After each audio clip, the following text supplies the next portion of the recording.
Feesten Falafels wordt mede mogelijk gemaakt door Restment, Derksema, Bakkerijwereld en Israël Productencentrum. In de afgelopen weken hebben we in Feesten Falafels een culinaire wereldreis gemaakt, langs landen waar grote Joodse gemeenschappen gevestigd zijn. We reisden onder andere door het Midden-Oosten met haar heerlijke salades. We maakten een tussenstop in Jemen, waar we het smaakvolle kubanebrood proefden. En we passeerden Oekraïne, waar Carolina ons liet kennismaken met de kleurrijke en super lekkere bietensalade. Uiteindelijk belanden we in deze laatste aflevering in India. Het land van de rijke smaken en geuren en het land van de uitbundige kleuren en de oude historie. Een land waar ook nu nog een Joodse gemeenschap huist. Reis met ons mee in deze aflevering van Feesten Falafels. Ik hou van lekker eten, maar echt lekker koken blijft een uitdaging.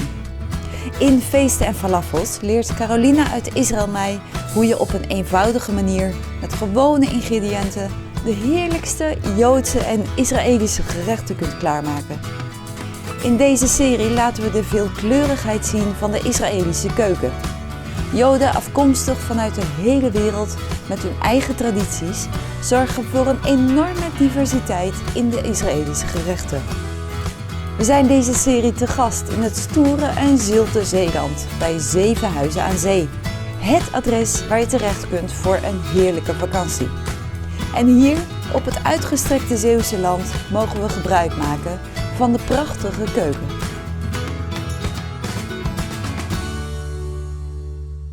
So Carolina, you gave me a big list. Long list. A long list. Because this is Indian cooking. Indian cooking is, many ingredients.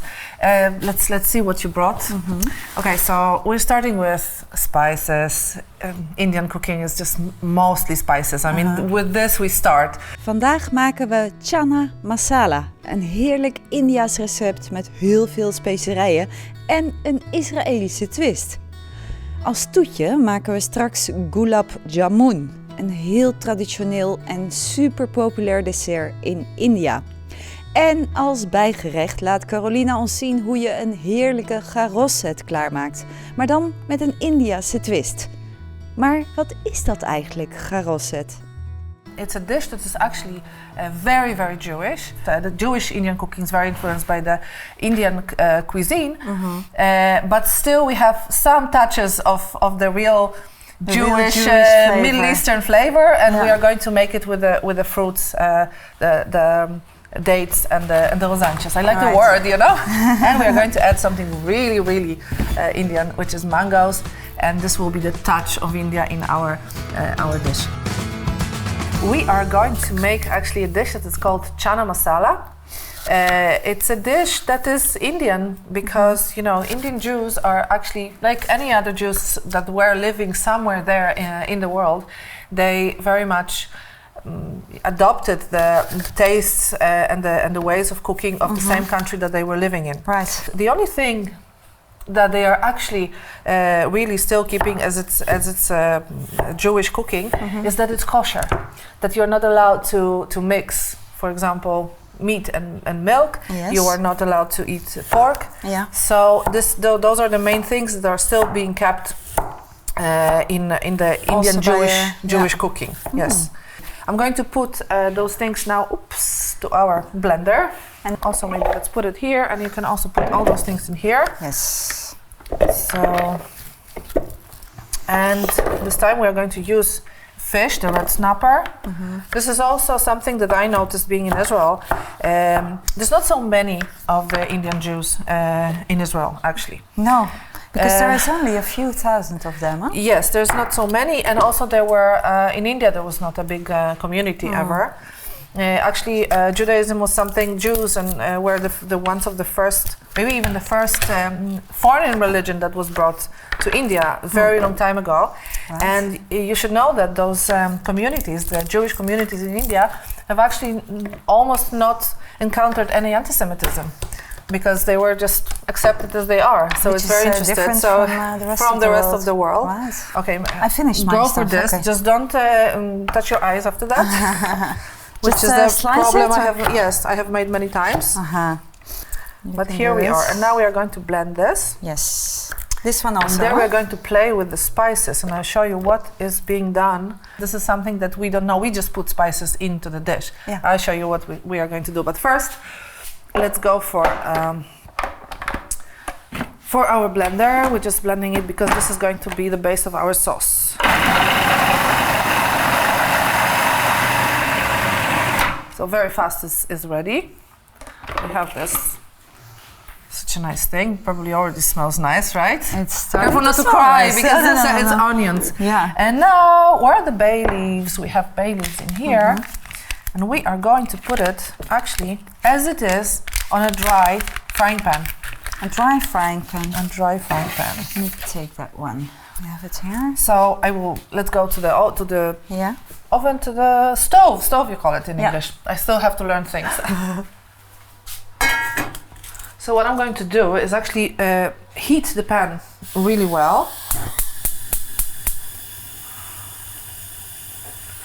And when it's really nice and hot, we're going to put the bay leaves on it and wait until it gets really warm, and suddenly you start smelling the flavor. Okay, Sarah, could you bring me what we have blended, all the vegetables? Yeah, and a spatula.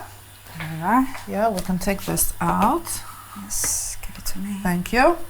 And we are adding all those vegetables to the pan. We can turn down the heat. So, and now if you could bring the rest of the spices. Yes, of course. We have quite a lot of them, huh? Yeah, that's what I said. A lot of spices, a lot of tastes that mix together and make a very specific taste at the end. And this, with the spices and with the bay leaves in it, the whole bay leaves, we are keeping for about 40 minutes to cook. Let's add the cardamom, turmeric to give also the taste and also the color. Hawaiian, which is actually also something that is being used in the Middle East. Chili pepper. And coriander powder. Let's mix it and just leave it on a low fire for about 40 minutes to cook through. Yeah, so now when it's cooking, yes, it needs time. Oh, thank you for cleaning it. Yes. We are going to make the fish. Here I have the fish. This is the red snapper. I already put salt and pepper on it. Now we are going to just put a little bit of flour on it, just to make it nicer. Okay. I think it's always a challenge to know how you prepare the fish, but maybe you can help me with it. This is really an art to make nice fish. We are going to just fry them. It's actually called sear them, so they are going to be nicely, shortly done on the hot olive oil. Okay. I'm going to put this aside so it can simmer here. And again, we are making high heat. We are putting the olive oil. It has to be really hot and nice, then the fish will not soak the oil and will just nicely become crispy.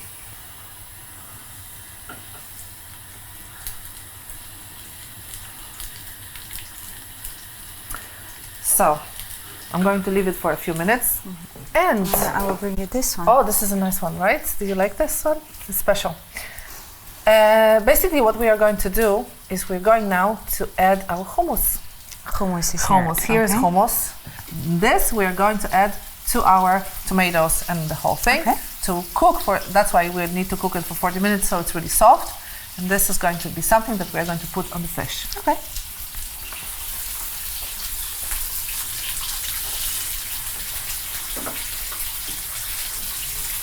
I need my spatula, my special spatula. The fish one, yes, here it is. Thank you. So we're going to turn around the fish. It's starting to be nice and brown. And let it stand for a minute. And now we're waiting. We're waiting for Until it's ready. for the sauce to be ready. And then you Taste serve it on top of it. And then I put it on the nice plate. I serve on top of it, and I'm adding a little bit of fresh leaves of coriander, and we have our dish. Hallo Sarah, hallo Hey, kijk Caroline. wie daar is. Dag Henk. Hoi. Leuk dat je er bent. Ja, vind ik ook. Fijn. Ik heb wat voor jullie meegenomen uit India, want India is natuurlijk het land met geuren en smaken. En deze geurtjes die zijn jasmijn, als ik me niet vergis. Ja. Die zullen de geuren van de maaltijd alleen maar verhogen. Oké. Smells. Ja. That's India, right? Absolutely. Smells, You land- tastes, You land colors. there and you smell it already in the airport. You Wauw. smell, Zal ik smell hem even the een beetje smell. open doen? Oh ja, dat is handig. Anders, Wauw. Oh, nice. Oké. kijk even, spreidt zich dat zo een beetje. Prachtig. Dankjewel. Een leuk cadeau zeg. So mixed with all our smells that we're Yes. already making here. Nou, and dat it's is going Het to gaat Leuk, over mooi. India vandaag, hè? Ja, klopt. Niet? So what is about our India? dish gonna be So today? now we are going to make something that is actually really connected to Jews. Do you remember one of the things that you are actually eating on Pesach, on the Pesach Matzes. dish? Yeah, one more. Go for it. Yeah. Ga maar zitten. Exactly, charoset. I said I want to Charoset. say it in English. Yes, that's charoset with a Hebrew r. So this is a charoset that is made with a twist of India. India. So the twist of India here in this is mango. Usually it's made with also the dates and the raisins and the almonds and nuts. We are going to add the twist. So let's go to work. Yes. We have to actually blend everything. I already prepared one of the mangoes. We're going to use 2 mangoes. One is already cut. And we are going to also cut a little bit of the dates. And this I'm going to give to Hank. Okay. So this is easy. You have to pit them actually to take the pit out of it. So what do I give you? Do I give you a mango? Do I give you? I can also do some dates. So go, No yeah, problem. not too many because we are going to use 2 mangoes. So there's a way that you can find everywhere. Every chef says that this is the way to open the mangoes. I don't like this way because you don't have how to actually eat it later. I mean, it's hard to eat, but it's really photogenic. So I'm going to make it especially for television. Wow. So what you do is you just, if you see the mango, it has a pit like in here. The pit is going like this. It's very thin and flat. It's going like this. So we have to go next to the pit, like this. You see the pit is here, and from the other side the same thing. Oop, you see, I'm on the pit, and then the magic comes. We are making lines like this, just until the peel, which is very thick. So don't worry. And then the photogenic part starts, and you make it like this. This is how they also serve it in hotels, right?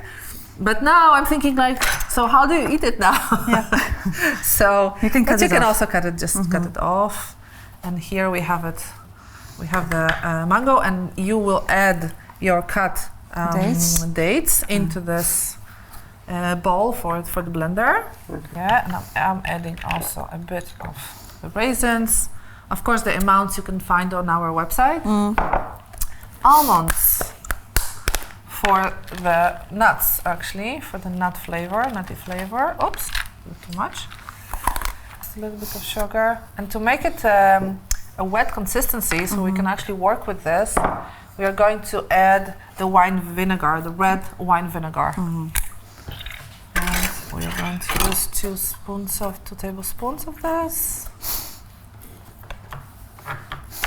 Okay, so we are putting it into our blender.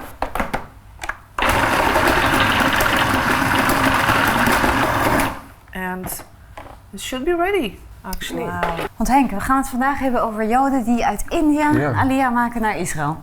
Ja, het is heel bijzonder hè, we horen vaak dat Joden uit Europa komen, uit Amerika en zelfs uit het verre India. Het zijn er niet zoveel. Ik geloof dat er 10.000 woonden. Maar soms denk ik wel eens misschien dat de Bijbel dat bedoelt met het land van de opgang van de zon waar ze vandaan komen. Ja, nou, daar gaan we het zo meteen nog over hebben. Hè? Are we ready here? That's ready. But this is a dish that is made only once a year for laatste, for the Pesach night. You have a plate, you have a little things, and you are using 2 of the matzahs. You are using the lettuce leaves, and you put this in the middle. It is as those are the stones of the temple, and you are building, and then this is the cement that is keeping it together. So this is what it's used for, but if you taste it, you'll see that you can also just make it for yourself and eat it at home. But it's really something very specific for this time of year. And it smells nice, right? It smells good. So different. Henk, we hebben het vandaag over Joden die uit India naar Israël emigreren, die aliyah maken. Hè? Vertel eens wat over dat verhaal van die Indiaanse Joden, want volgens mij is dat best een bijzondere geschiedenis. Hè? Ja, dat is een heel bijzondere geschiedenis die nog niet zo oud is. In de 50e jaren wordt verteld, was er iemand, er waren eigenlijk gewoon, de mensen over wie we spreken waren Indiase stammen. En een van die mensen had een droom en in die droom werd duidelijk dat de roots, de wortels van hun gemeenschap teruggingen op Israël. Andere mensen hebben dat omhelst, dat idee. Er was een andere mevrouw in het noordwesten, dit was in het zuidwesten van India, noordwesten van India, die al in Israël woonde. En die vertelde dat er een herinnering is die teruggaat zelfs op de stam Manasse. Die naam werd dan altijd genoemd. De zonen van Manasse. Ja, precies. Een van de zonen van Jozef, een van de noordelijke stammen. Een van de stammen die we kwijt zijn, zeg maar, die al veel eerder in ballingschap zijn gegaan. En mensen die daarmee bezig waren in Israël, die zijn op zoek gegaan. En die hebben die mensen bezocht en hebben ontdekt dat ze allerlei Joods gebruik hebben. Bijvoorbeeld dat er 3 grote feesten zijn, zoals Pesach natuurlijk en Pinksteren en Loofhutten. En dat ze bij de geboorte en bij begrafenissen Joodse rituelen gebruiken. Het heeft allerlei redenen waarom Joden daar terecht zijn gekomen. Voor een deel ook de straf op de afval van Israël, dat lees je in de Bijbel ook. Leg dat eens uit, waar staat dat? Nou, je ziet in de profeten dat God zijn volk straft, hè? Dat hij ze soms voor een tijd het land uitzet. Omdat hij zegt van als je in het land woont, dan moet je dat ook in relatie met mij doen. En als je dat opgeeft, als je de afgoden gaat dienen, dan probeer ik je te louteren door je een tijd uit het land te brengen. Maar dat heeft ongekende vormen aangenomen, de profeten spreken daar ook over. En als het gaat om de terugkeer uiteindelijk, want Israël hoort in het land. Het is een abnormaliteit dat ze in de diaspora zijn, zo noemen we dat dan. Dan zie je dat God niet alleen maar zijn volk terugroept uit Babel, dat zou je verwachten, de grote Babylonische ballingschap. Maar dat de profeten het heel vaak hebben over, ik zal mijn volk verzamelen, de zonen van Juda, de zonen van Israël, uit alle windstreken van de aarde, uit alle landen waarheen ze verstrooid zijn. Ja. Je moet denken aan Jesaja 11, dat prachtige hoofdstuk over zo'n reisje voortkomen uit de afgehouden tronk van Isaïe. Dus het hoofdstuk over de Messiaanse tijd. Dat als je doorleest, dat je niet alleen leest dat de wolf en het lam samen zullen zijn, maar dat God de verstrooide zonen en dochters van Juda en van Israël zal thuis gaan brengen. Ja, dus die terugkomst eigenlijk van Joden vanuit de hele wereld, waar we het in al die afleveringen over hebben gehad, dat is een van de tekenen dat Jezus binnenkort zal terugkomen. Ja, ik denk dat het hoort bij de finale. De Heer Jezus heeft zelf gezegd dat eerst iets anders zal gebeuren. Dat het evangelie van het koninkrijk in heel de wereld gebracht zal worden en dan zal het einde zijn. En bij dat einde hoort ook de terugkeer van de kinderen van Israël. Ja, we gaan het daar zo meteen nog verder over hebben. But first, Carolina, are you ready to make the third dish? I'm all ready. Yeah? Yeah, we're going to make gulab jamun. I really hope that I'm saying it properly. It sounds very Indian, I guess. Very Indian, and it's very sweet. So this is dessert. This is a very, very known dessert throughout India. And it's actually very easy to make. And I have to tell you, since we washed our hands, India is cooking with hands and India is eating with hands. Something that us here... We're not so used to it. Not so used to it, but if you go actually to an Indian household and you start eating with your fork and knife, it's seen as something that you're not supposed to do. It's even like, in a way, not giving respect to the family and to someone that actually cooked it. So eat because with you have hands. to touch it. You have to touch it and you have to love the food and feel it with your hands, not only with your tongue with your stomach. We're using butter and we are taking it into on the stove to make it hot, and then we are adding flour. So this will take a little bit of time because we want the flour to actually become a little bit brownish, like just maybe cream or something, but not really, not so white. Okay. We want to fry it in a way a little bit. So I will do it now. Yes. And in the meantime, you will stand here and you will smell this. I will smell this. This is my job for now. Okay, very good. Het ruikt best lekker.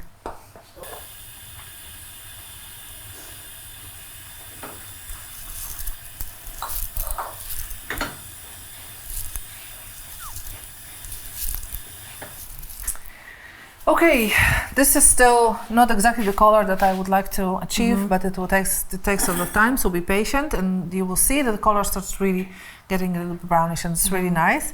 And remember that this is really hot. We just made it really hot, so we put it in a bowl that we are going to work on it. And now I really want you to be careful. You see, this whole bowl also became hot. Yes. And we are adding a little bit more butter. Another spoon. And now we are starting to mix with the hands. So put your hands in. Shall we do it together? Yeah. Oh, it's nice and warm. Okay. And now we're going to add the milk, which we want a bit of a flavor of this. Okay. Until it becomes actually a dough. Yeah. A nice dough. Just as much as you will see that the dough is nice, keeps together, it doesn't stick to your hands, and is nice and elastic. Maybe a little bit more, yeah. Yeah. You can add a little bit of a baking powder. Okay. Now when you see that it's actually starting to come together and you have a nice dough, you should really work on this so everything is nicely mixed. And the dough likes it. The dough likes to be work on it. And the big secret to the taste, to the really nice and very Indian taste, is the syrup that I'm going to make after that, with certain spices that are. But it's nice to put a little bit on your hands to make it less sticky. Okay. And to give also such a nice shape to the balls that we are going to. Now we're going to make all those balls, and then we are going to put this. You're going to put this in the hot oil, and you are going to take this I have to the some hot different oil. sizes. Is that okay? Doesn't matter. Yeah, Okay. they should be more or less. It's fine. Okay. It should be the same size, so they cook all together at the same time. Right. So you're cooking them in the oil. You're frying them in the oil until they become nice and brown and golden. Yeah. Hey, and the whole recipe Is on our site. on the website natuurlijk. Ja. In the meantime, I'm going to show you how to make the syrup. We are taking a pot. We are taking a lot of sugar. We are taking cardamom seeds. This is giving an amazing smell and taste. We are adding water, not so much. Also, the amounts are all on our website. And rose water. That's rose water you were talking Cardamom and rose water together. So that's a strong smell. It's amazing, right? It's I like love perfume. this. It's like perfume. Now we're putting this on the heat, on the fire, and we make a syrup out of it. You don't really have to make it really thick. You can just bring it to the boil, make 2 minutes boiling, and turn it off, and it's perfectly done. Right. So I'm going to make it. You are taking care of the cardamom. cardamom and the and smelling. also the balls. and the balls.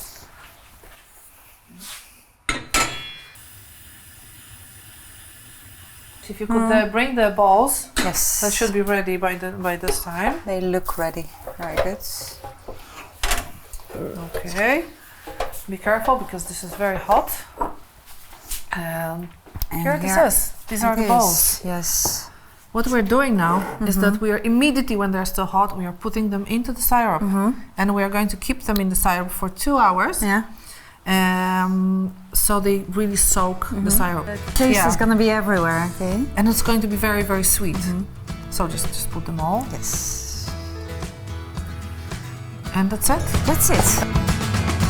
Henk, we hebben het in al die afleveringen van dit seizoen van Feesten Falafels al over de terugkeer van het Joodse volk naar Israël. En alles wat daarover in de Bijbel staat. En het is eigenlijk wel, als je er zo bij stilstaat, zo uitgebreid, ook wel heel bijzonder, hè? Ja, het is een heel groot werk wat er gaat gebeuren, want het volk Israël is verstrooid over alle volken, zou je kunnen zeggen. De Bijbel zegt er verschillende dingen over. Eén iets wat me wel aanspreekt is een tekst uit Jesaja 60, waarin staat dat Wie zijn daar? Die komen aangedreven als wolken en komen aangevlogen als duiven naar hun til. En de rabbijnse uitleg is, sommigen zullen komen vrijwillig, zoals duiven. Ja. Omdat ze weten dat ze in het land Israël thuis horen. En anderen zullen net zoals wolken aangedreven onder moeite en verdriet komen. Door de omstandigheden gedrongen. Door bijvoorbeeld oorlogen of precies. Shoah heeft natuurlijk een enorme zet gegeven aan de terugkeer. De Bijbel zegt ook dat de taak is van de Messias. Jesaja 49 bijvoorbeeld, het is te weinig dat je de verstrooide kinderen van Israël samenkomt. En zelfs in het evangelie van Johannes kun je lezen dat een van de tekenen, of een van de betekenissen van het lijden en sterven van de Heer Jezus de terugkeer van de kinderen van Israël is. De Heer Jezus zegt zelf dat als hij terug zal komen op de wolken van de hemel, dat hij zijn engelen zal uitzenden om de uitverkorenen in te zamelen van de 4 windstreken van de aarde. En die uitverkorenen, ik zal niet zeggen dat wij onszelf niet zo mogen noemen, maar we zijn in de Mattheüs-evangelie het volk Israël. Het volk Israël in de eerste plaats, ja. En het bijzondere is natuurlijk ook dat we eigenlijk in een hele messiaanse tijd leven. Want de Bijbel zegt ook, Jesaja 60, wat ik er net noemde, zegt dat het de volken zijn die Israël op handen zullen dragen. En dat Jeruzalem, eigenlijk staat er met zoveel woorden, die weet niet wat ze ziet. Als dat gebeurt, ze heeft het zo lang anders meegemaakt. En nu aan het einde zullen het de volken zijn. Duisternis zal de aarde bedekken en donkerheid de volkeren.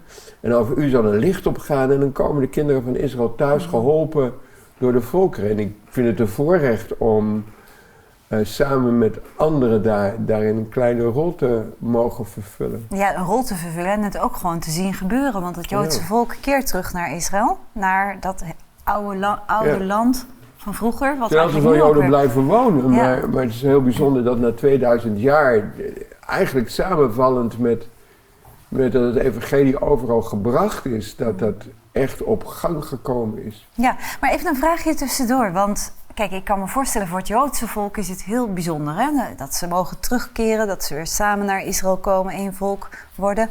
Maar wat geeft dat voor ons als christenen? Voor mijzelf, als ik voor mezelf mag spreken, is het een van de grote tekenen van de komst van de Heer Jezus. Ik denk dat we in een tijd leven waarin zoveel dingen onze aandacht vragen. En misschien is dat ook wel bewust dat de tegenstander ons, ik kan zomaar 10 crises opnoemen die onze aandacht vragen. Maar dat wij als christenen bij alles wat er gebeurt, en dan moeten we ook wijs in proberen te handelen, niet mogen vergeten dat God bezig is en dat we de voetstappen van de Messias merken. Ja. En dat is waar we het in deze serie Feesten Falafels over hebben. Dus niet alleen lekker eten uit de hele wereld, maar echt een heel bijzondere belofte. Jezus heeft ook het volk lekker laten eten, weet je wel, toen ze niks hadden. En toen heeft hij brood uitgedeeld en er bleef zoveel over. En dan staat in Johannes 6 dat ze alle brokjes moeten inzamelen. En als ze dan alle brokjes hebben ingezameld, dan zijn er 12 korven vol over. En ik denk dat dat een verwijzing is naar alle kinderen van Israël die uiteindelijk opgezameld zullen worden, verzameld uit het volk. Ja. Begin jij ook al een beetje trek te krijgen trouwens, hè? Al tijden. Ja, echt waar? Ik wil het niet zeggen, maar het is dat jij erover begint. Ja. Maar... Food is ready. It's finished. Great. So, red snapper with chana masala. Ik doe alvast de wijn. De garoset. Mango. Rode poon is dat, Poon, Gulab jamun, which I made already before. It's really shiny. Yes, this one is for you, for all the hard work. Oh, thank you so much. Shall we say l'chaim? L'chaim. Ja, l'chaim. L'chaim, and thank you for cooking. My pleasure. Ja, en u natuurlijk ook bedankt voor het kijken naar deze aflevering van Feesten Falafels. En mocht u nou zeggen van nou, het ziet er zo heerlijk uit, dit wil ik thuis ook, dan kunt u terecht op onze website feestenenfalafels.nl. En we zijn zo aan het einde gekomen van een heel gevarieerd seizoen van Feesten Falafels. Heel erg bedankt voor het kijken en graag tot de volgende keer.